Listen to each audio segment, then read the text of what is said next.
Mes chers compatriotes, ce soir, c'est la dernière fois que je vous présente mes vœux comme président de la République. C'est pour moi un moment d'émotion et de gravité. Je veux le partager avec vous, Françaises et Français de toutes origines, de toutes convictions, de toutes confessions, de métropole et d'outre-mer. Je veux d'abord vous parler de ce que vous avez enduré cette dernière année lorsque notre pays a été frappé par de terribles attentats. Celui de Nice, le 14 juillet dernier, mais aussi celui de Magnanville, de Saint-Étienne-du-Rouvray. Je pense en cet instant aux victimes, à leurs familles, aux blessés qui souffrent dans leur cœur et dans leur chair. Je sais aussi l'inquiétude qui est toujours la vôtre face à cette menace terroriste qui ne faiblit pas, comme hélas en témoigne ce qui s'est produit à Berlin ces derniers jours. Il me revient donc, avec le gouvernement de Bernard Cazeneuve, d'assurer votre protection. J'y consacre tous les moyens nécessaires. Et je veux rendre hommage à nos policiers, à nos gendarmes, à nos militaires, qui se dévouent jusqu'au sacrifice pour assurer notre sécurité. Face aux attaques, vous avez tenu bon. Les terroristes voulaient vous diviser, vous séparer, vous effrayer. Vous avez montré que vous étiez plus forts, rassemblés, solidaires et unis. Vous n'avez pas cédé aux amalgames, aux stigmatisations, aux vaines querelles. Vous avez continué à vivre, à travailler, à sortir, à circuler, à chérir la liberté. Vous pouvez être fiers de vous.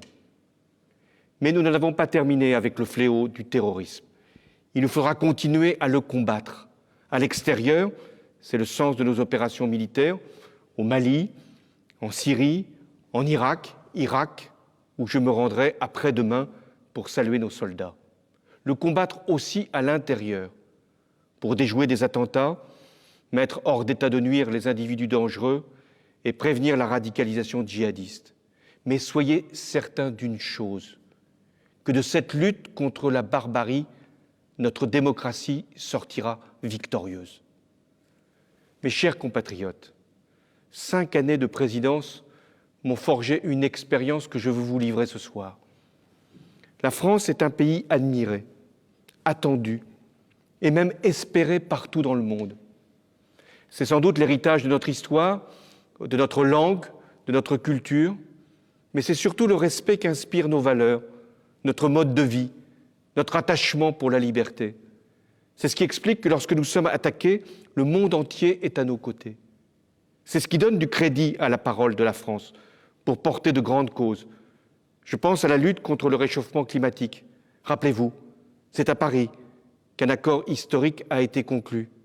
Vous en voyez avec les pics de pollution l'impérieuse nécessité, surtout de le mettre en œuvre. Alors je vous l'affirme, la France ne laissera personne, ni aucun État, fût-il le plus grand, remettre en cause cet acquis majeur de la communauté internationale. Face aux puissances, les anciennes comme les nouvelles, la France doit réaffirmer son indépendance. Dans un environnement international plein d'incertitudes, avec un climat de guerre froide, peu de pays ont par leur défense, c'est-à-dire leur armée et leur politique étrangère, la capacité de décider souverainement. Nous l'avons. Et nous devons tout faire pour préserver cette liberté stratégique. Parce que la France a un rang et un message à défendre. Elle n'accepte pas les violations des droits humains les plus élémentaires, l'utilisation des armes chimiques, les massacres de populations civiles comme à Alep, les persécutions des minorités religieuses, la soumission de la femme. La France n'admet jamais le fait accompli, la mise en cause des frontières. Elle cherche partout, par le dialogue, des solutions, y compris au Proche et au Moyen-Orient. La France, elle se bat pour le développement de l'Afrique et la réduction des inégalités, car elle sait que là se situe le règlement des migrations. Voilà ce que signifie être français aujourd'hui. Et je voudrais que vous puissiez, là encore, en être fiers. Mes chers compatriotes, tout au long de mon mandat, je n'ai eu qu'une priorité, redresser notre économie pour faire baisser le chômage. Je revendique les choix que j'ai faits. Les résultats arrivent plus tard que je ne les avais prévus, j'en conviens, mais ils sont là. Les comptes publics ont été rétablis. La sécurité sociale est à l'équilibre. La compétitivité de nos entreprises a été retrouvée. La construction de logements atteint un niveau record. L'investissement repart. Et surtout, le nombre de demandeurs d'emploi baisse enfin depuis 1 an. Et parallèlement, je l'ai voulu ainsi, le progrès social n'a pas arrêté sa course. De nouveaux droits ont été ouverts pour les salariés, pour la formation tout au long de leur vie, pour l'insertion des jeunes, pour l'accès de tous à la santé. Il reste encore à faire, mais le socle est là, les bases sont solides. Ces succès, ce sont les vôtres.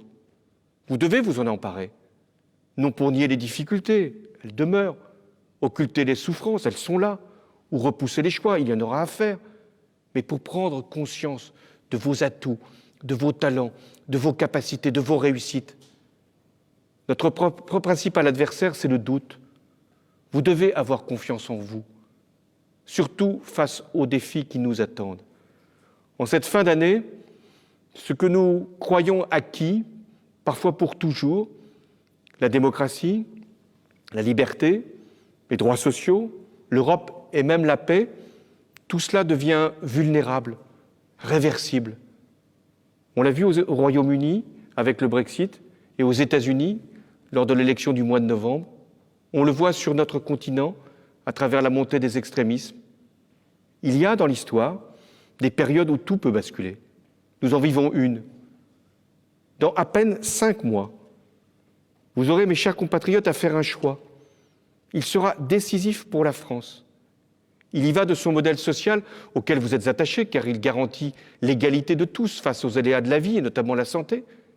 Il y va de ses services publics essentiels, et notamment l'école de la République, là où beaucoup se joue, et notamment pour la jeunesse, qui est notre espérance. Il y va aussi de la capacité de notre pays à saisir les grandes mutations que sont la révolution numérique et la transition énergétique, pour en faire des facteurs de croissance, de bien-être, d'emploi, et non des éléments supplémentaires de précarité et d'instabilité. Il y va enfin de nos valeurs. La France, elle est ouverte au monde, elle est européenne, elle est fraternelle.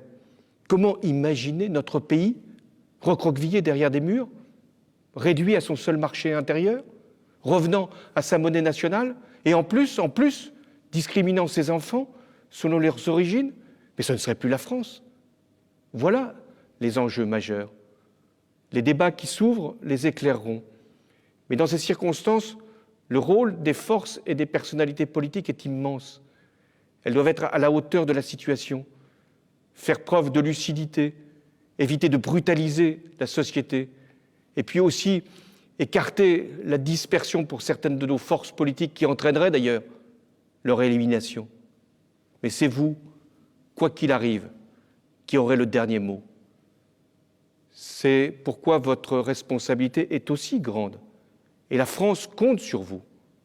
Pour ma part, jusqu'au dernier jour de mon mandat, je serai pleinement à ma tâche pour servir notre pays. Agir pour la France, se battre pour la justice et le progrès, c'est l'engagement de toute ma vie. Je n'y renoncerai jamais. J'ai partagé avec vous des épreuves et des souffrances, mais aussi des joies et des bonheurs. J'ai eu l'immense fierté d'avoir été à la tête d'un peuple debout, fidèle à lui-même et à sa vocation universelle. C'est un lien indéfectible qui nous unit et que rien n'altérera. C'est fort de cette conviction que je vous adresse du fond du cœur mes vœux les plus chaleureux pour cette nouvelle année. Vive la République, vive la France.